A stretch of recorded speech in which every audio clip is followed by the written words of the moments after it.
Hello, everyone. Absolutely. I bring you greetings. Well, I'm Houston based, and we had a program. I think you were there, but I had to come and just honor my brother and to tell him welcome. My name is Onwuka. Amongst other things, I'm a trained consultant.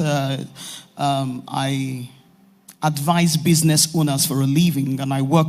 Most people don't know I actually have a job. I do have a job. I work with Bank of America, and I've been supporting business owners for 12 years. I am also a trained coach. That's what I'm known for.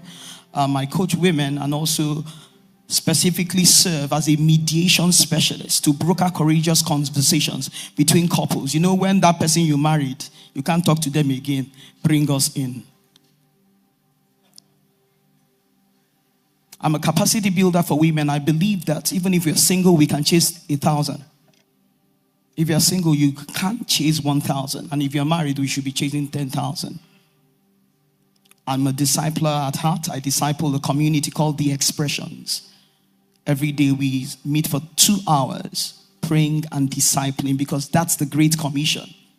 But the greatest testimony of all of this, I'm a wife, I'm a mom of 3 amazing girls, and the wife of a good God man. One of the greatest testimonies is that I'm a recipient of mercy. I've survived cancer twice.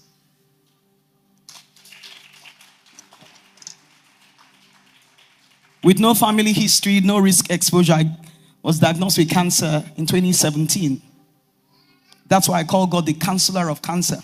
I survived.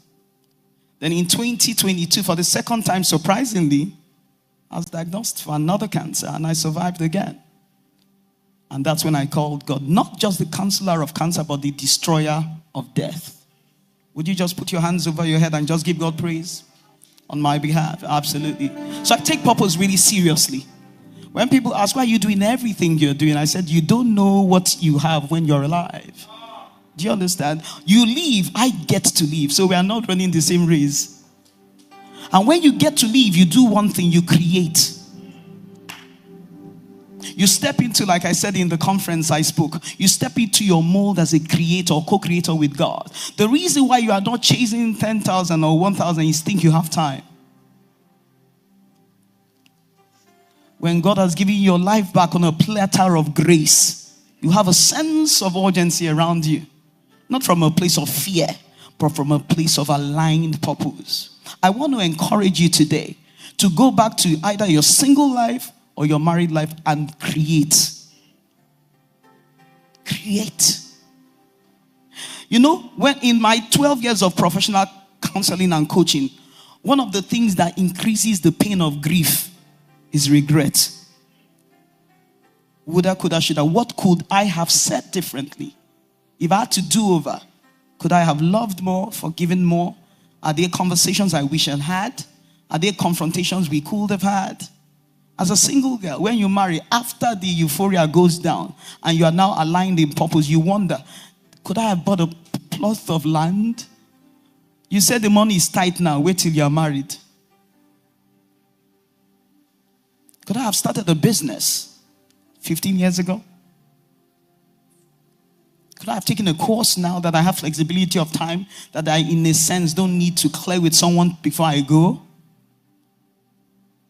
Could I have moved locations? And I will share my story. I just came to speak to the single people. Beautiful, anointed, but for some reason, the order was not ordering. I was anointed like the Samaritan woman, but I also had a track record of repeated wrong relationships when I was single. Some of you don't have a problem with attraction, single. You have a problem with retention. The question is not will they come. The question is will they stay. That's the problem of the Samaritan woman. She knew how to attract people. She even attracted Jesus. Was that the only well there? I'm sure there were other wells. She had something. There was a power that brought people to her. And when Jesus came, she just stood at the well. Jesus came. And she had a gift of attraction, but didn't have the gift of retention, because it takes knowledge and order to retain what you've attracted. So attraction was not an issue. My friends used to joke, say, they're always proposing to you. It's not, the issue was not that they were proposing, it's that they didn't marry. So at some season in my life, I had to look at myself and say, there is something going on here. I don't have an issue with attraction. They came. I had an issue with, not will they come, but will they stay? And we can lie to ourselves and say they are the problem. When you've had like 3 or 4, you know that the common denominator in this matter is not them. It's you. So I took an honest look at myself and said, what is in me that calls out to these kinds of people? Why do these type of people come? The first one, Femi, narcissistic. Second one, Body, narcissistic. All of them. What is that broken thing in me that brings the same type of people? If you have a cycle in your life, you are the common denominator of that cycle. So rather than saying what they did to me, and there's a place for that honest conversation, but the conversation should be what is in me that calls out to these kinds of people. How is it only you that the heartbreakers come to? I'm talking to the single person and a couple of people, maybe 4, who this message is for. And that's what I did. I said, there's something wrong. The kinds of people I come, they attracted in my single life at a later stage. So I started from choosing not to marry all the doctors. And I chose and chose until nobody was there again. So if you are raised from, I'm from the East, I was born in the West. I served in the North and I schooled in the South. So I'm pretty much balanced. So if you are from an Igbo eastern part of Nigeria and your first daughter, they will come. They were there, doctor, no. A lawyer, no. Engineer, no. I won't born again. I did that, no, until the meet and they stopped coming. Then I started praying for them to come. Nah, we did no, from 19. And we entered 27. Suddenly, no became, Lord. Oh, yes, because I know some of you married at Spring Chicken. Congratulations. You went to your father's house and they took you. Some of us didn't marry at Spring Chicken. We married at brown roasted turkey. Our prayer point had prayer point that had prayer point. You've job, check. Car, check. House, check. Man, checkmate. So after, no, we're not saying Lord. Then that's when all those Okeno Chicha means rat and roach. So they started coming. And maybe you are here and you are wondering, what is going on? I want you to do something that I did. Everybody must come to an epiphany where you just ask honest questions. What is in me that is bringing these kinds of? That's exactly what I did. And I said, hey, there's something missing here. It's not the anointing. It's not the beauty. You know what is missing? The posturing. Why are these type of people coming? Criminals. Sorry, not criminals. Criminals. The day that my eyes opened was when somebody tried to introduce me to this guy in UK.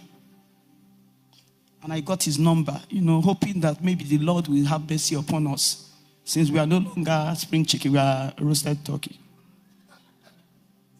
And I called the guy and I heard, welcome to the Nottingham Correctional Center. That's when I knew that my case needed Jesus. When...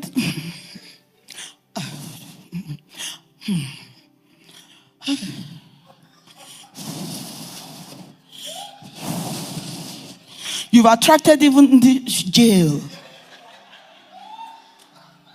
That's where you should go to Dunamis and catch fuego, fire.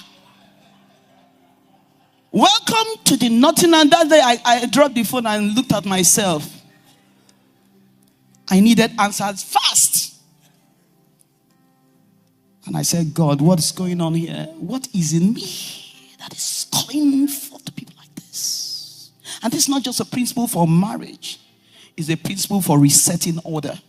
If you see yourself in a cycle of failed business, what is in me that is attracting this cycle?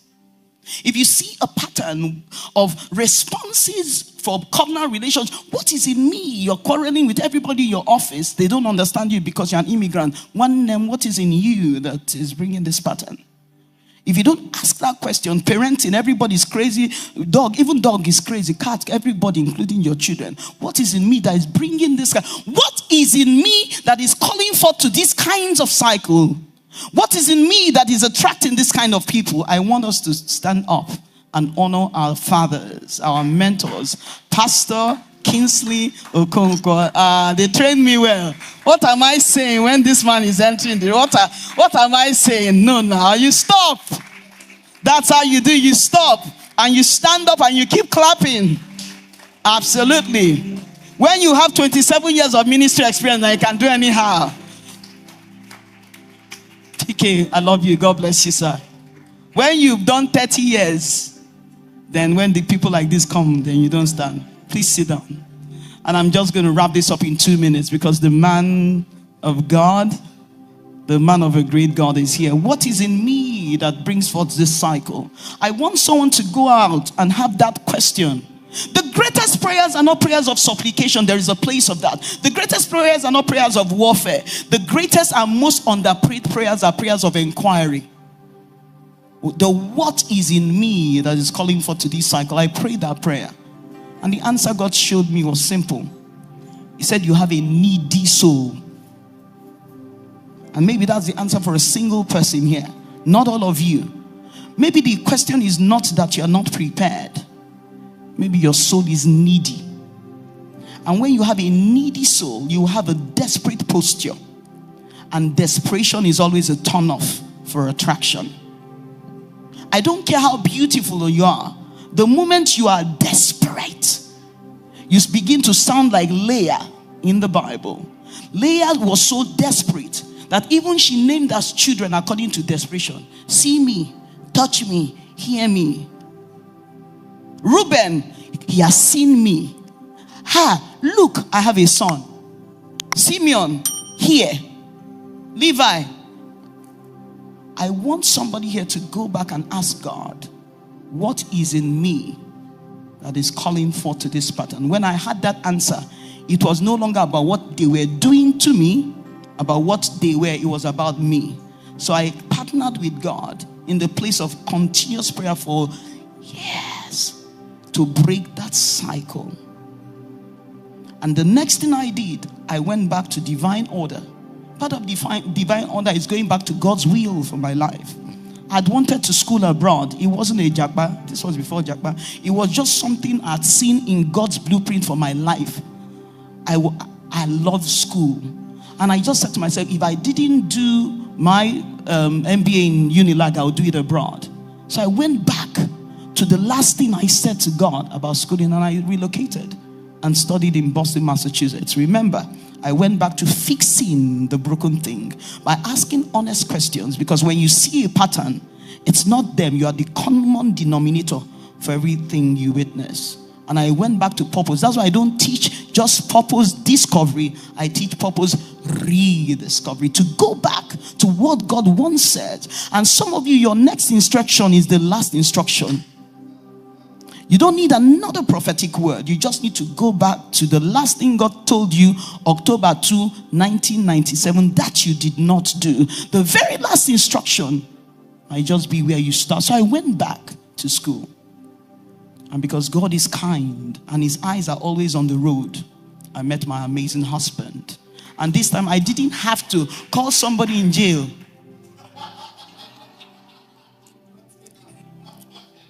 I didn't have to call somebody in jail. He came with precision, passion, and purpose. I stayed and let him chase me. Some of us cannot stay to be chased.